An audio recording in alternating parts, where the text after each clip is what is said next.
everybody, here I am back to share with you my journey going on this long-term journey, 2 years to be exact, of growing my gray hair out.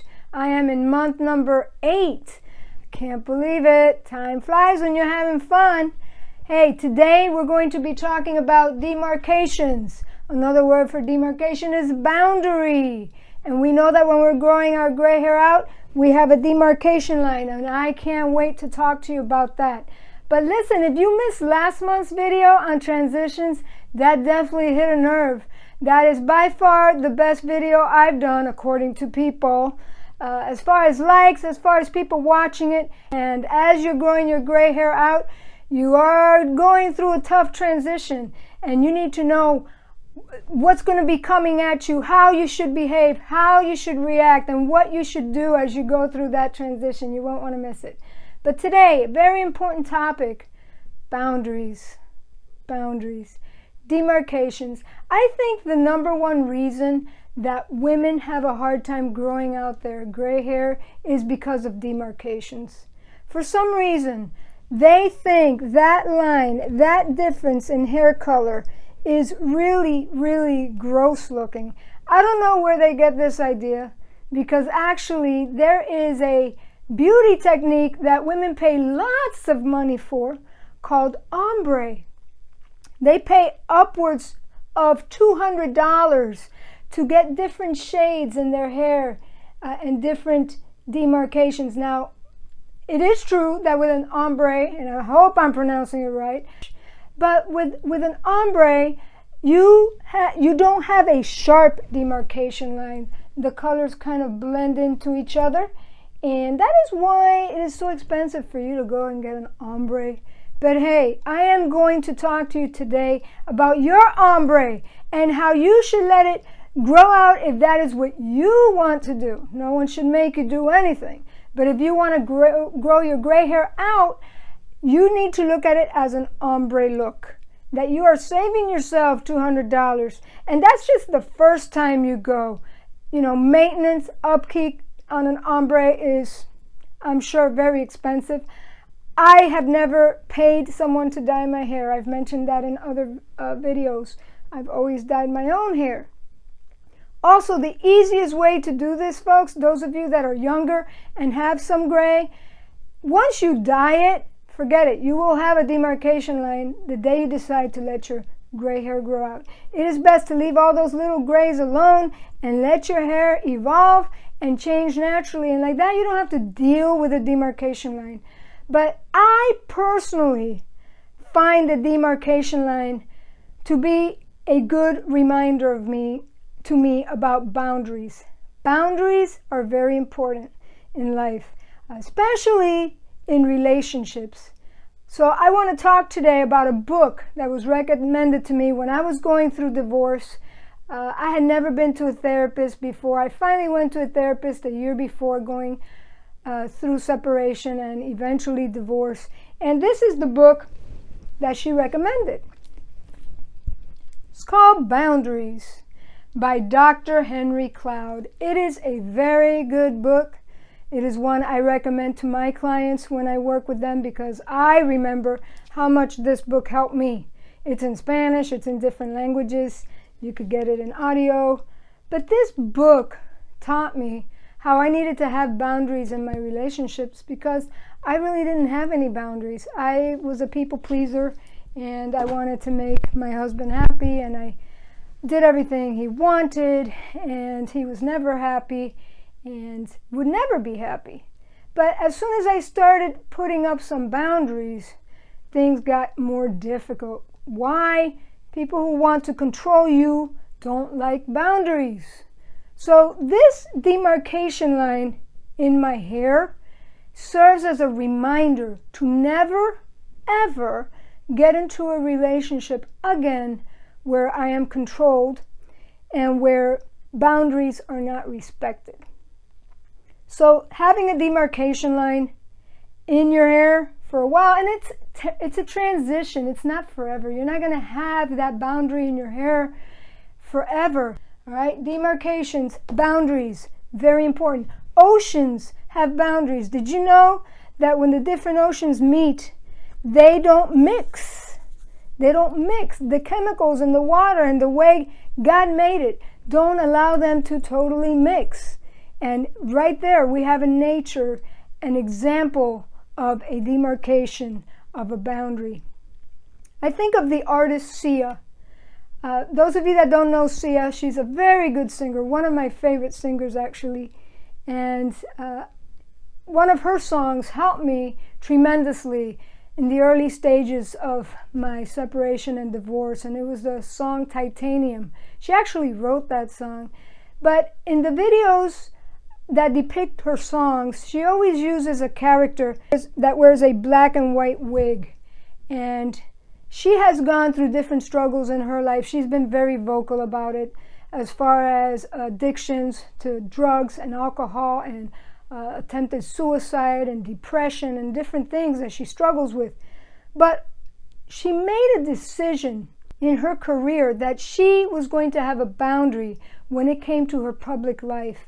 She's open as far as sharing what she's been through, but she didn't want to be open physically out in public. In other words, she didn't want the paparazzi out taking pictures of her. Like most people that are famous, they want to be in every shot and love to be in the magazines and all over Facebook and all of that. No, she's more reserved when it comes to her private life. And she wanted the freedom that if she wanted to gain weight, she wasn't going to be made fun of in the tabloids. For the longest time, she would cover her face when she would go out in public or would speak somewhere. And she would wear this wig that was black and white. Very, very specific demarcations in her wig. And those demarcations represented the inner fight in her soul of good versus evil and how she struggled with those. So that was her way of expressing herself in art. When you feel that your demarcation looks really strange and weird and people are looking at you, just remember, people pay lots of money to have that ombre look. Just remember, Sia doesn't really care what she looks like. And she's not going to let people judge her by what she looks like. She has set a boundary. She drew a line in the sand of what she will accept in her career and what she will not accept. So you also, it would help you to have boundaries and to look at your demarcation line in your hair as a reminder of those boundaries that you should have. Now, I'm part of some Facebook groups of women that grow their gray hair out, and I see the struggle that they go through with transitions and with the demarcation line. Those two things are huge for them. And a lot of them will go and get what's called a pixie cut. A pixie cut is pretty much a really, really, really short haircut, to where you only have maybe an inch of hair. It's very short. I did that one time in my life and it did not work out well for me. I was 15 years old and I wanted to look like Sheena Easton. Those of you that remember her, first of all, I didn't look like Sheena Easton. Second of all, I got my hair real short on the sides and in the back, and then I had like this curly top. I looked beyond ridiculous, and I knew that I would never, ever, ever cut my hair that short again. But a lot of women can't handle this. They cannot handle the demarcation, so they will get a pixie cut. And that's okay if you have to do that. If that's what helps you to achieve your goals, that's fine. There's nothing wrong with that. But I will tell you that when you get a pixie cut, you will not experience the joy of learning about boundaries and thinking about boundaries. Why? Because you cut off your boundary. You didn't want people to see it. You didn't want to see it. You were turned off by it, and that's okay. Other people will buy a bottle of Head and Shoulders and will wash their hair constantly with that cheap, either cheap shampoo or Head and Shoulders, and it will slowly fade out a little bit of the demarcation line, and it also strips your hair of any color that was in it, and it leaves just a funky tone, but you don't have that sharp demarcation line. I also don't want to do that because, as I told you in my prior videos, I want to do this cold turkey as I can. I want to experience the lessons I'm going through so that then I can share it with you. So when you go through this journey, if you choose, you don't have to be so afraid. You could remember that I did it, thousands of other women have done it, and life is good, and you could do that. These techniques also help you transfer over to other areas of your life. I am a life coach. I am a teacher. I mainly work with women and children who have come out of abusive relationships. That's what I love. That's the topic I love to talk about. And I love to help women get out and have boundaries and read this book and not get back into relationships that don't respect your boundaries. So, hey, when you see demarcation lines from now on, don't think, oh, that person's so neglectful. That person doesn't care about the way they look. That is the furthest from the truth. First of all, you don't know their story. Second of all, you don't know why they're doing what they're doing. All right, let's talk about now my highs. I did have a couple of highs this month, actually. I work with students. I love to go into the schools. I go in as a sub, but I'm really going in as a life coach, and I give them little life lessons, and I, of course, do what the teacher left for them to do. But I always have important lessons for them to learn because I don't like to waste my time. I want to make sure I'm making a difference in the lives of children. And I was in a middle school, and 2 different classes, a girl came up to me and told me that my hair was so cool, that how did I do that? And that was, listen, middle schoolers, they don't shy away from telling you the truth. They are cruel.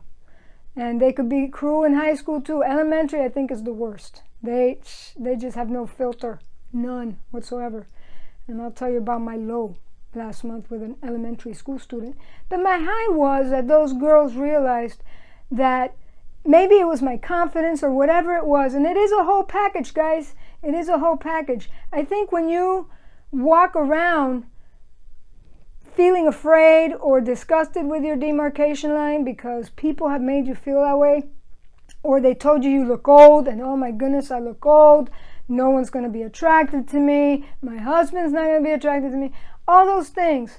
Look, you have to believe in what you're doing and believe in yourself and love yourself. L-O-V-E, love yourself.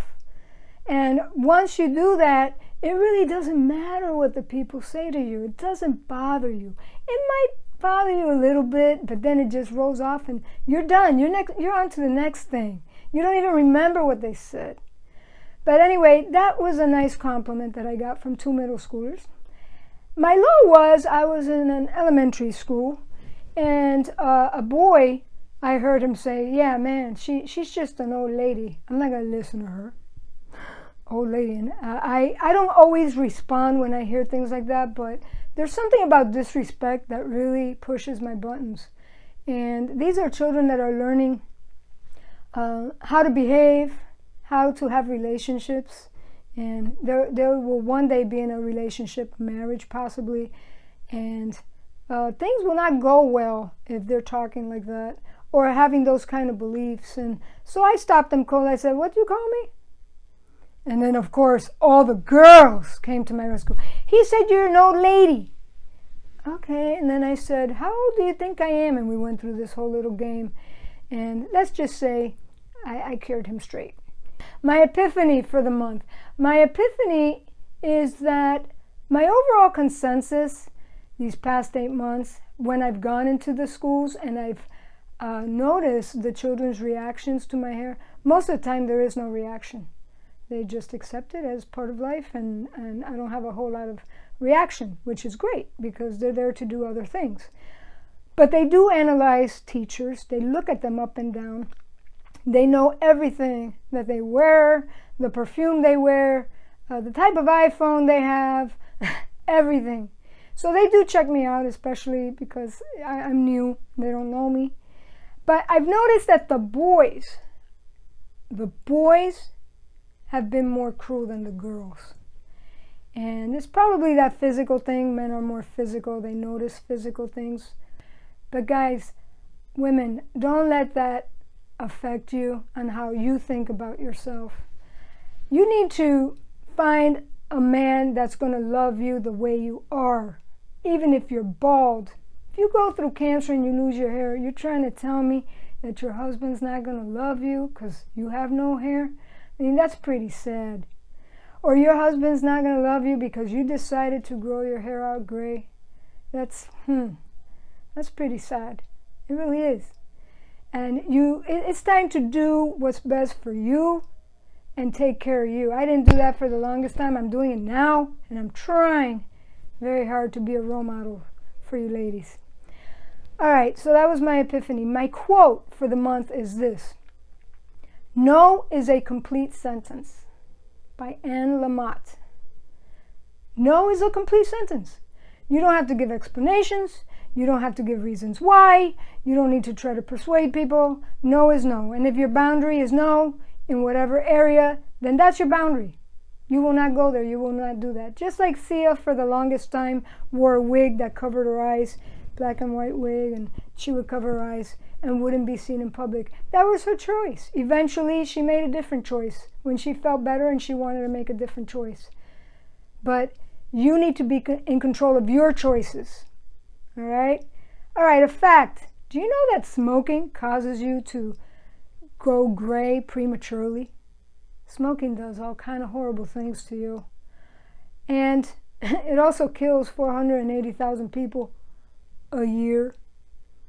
41,000 additional deaths due to secondhand smoke exposure. So here's some proof that what and who you hang around with will affect you. Will affect you one way or another. It always does. So that's 1 in 5 people will die because of smoking. And also it will cut your years short, about 10 years. So that's something to keep in mind, those of you that have addictions to smoking. I do life coaching, as I said. I help people also that have addictions and want to change their life, want to have different goals. So if these are areas that you need help with, I'd love to be your coach. I really would. One-on-one. All right, my reviews this month. If you're liking how my hair is looking, my curls, these are the products I'm using today. Okay, this one is called Surface, and it's a moisture mist. And what I do when I get out of the shower, I towel dry my hair, and then I put this all over. I spray it. It's a mist, and it's shiny and a little bit oily, and it feels really good, and it smells really good. So this is my first coat. I will have the link to this product in the show notes. After I do that, I use this cream. This is one of the creams that I love. Curl Solutions by Eon Curl Styling Cream. And I will put a nice size amount of this on my hands. I will then spread it with my hands and smooth it all into my hair using praying hands. After I do that, normally I let it soak in a little bit. I'll put on makeup and stuff, and then I come back and I get my gel. I love this gel, Biolage Styling Gel, and I add 5 drops of the Matrix Total Results Mega Varnish MegaSleek Finish, and that's to give it a shine. I mix those together, quarter size of the gel, 5 drops of the oil, and I do the praying hands again after I'm done with my makeup. And then I scrunch, scrunch, scrunch, scrunch, scrunch, scrunch, and then I kind of shape the frame of my face with my hair. I will twirl my curls so that they have these little curls in the front. That's if my line is parted in the middle. If I do it on the side, I might kind of get the bangs to go down a little bit straight and curl on the end. So that is my technique with my hair. And I love my hair the way it is. It's feeling really healthy. I cut off a lot of the ends that were kind of not so pretty anymore. And the plan is maybe in about 6 months do another chop, but I will always keep it around shoulder length. because I don't really like very short hair on me, the way I look. Some women look beautiful with short hair. I am not one of those women.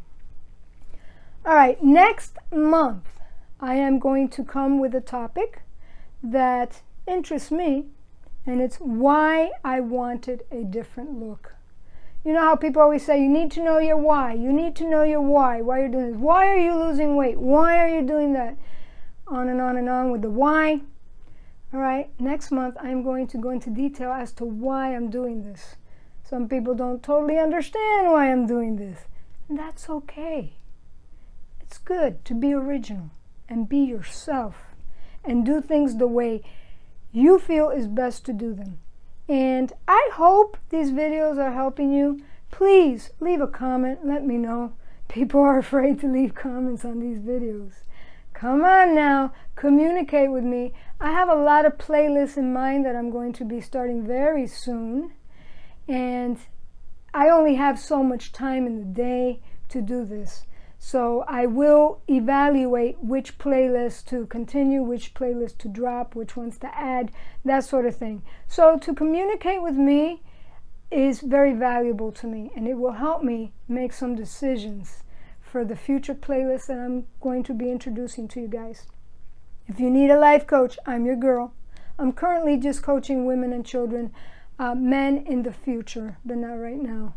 I hope you have a wonderful day. Remember your boundaries. Share this with those you love. Please subscribe, hit the like button, and follow me on Instagram, Facebook, Twitter, Pinterest.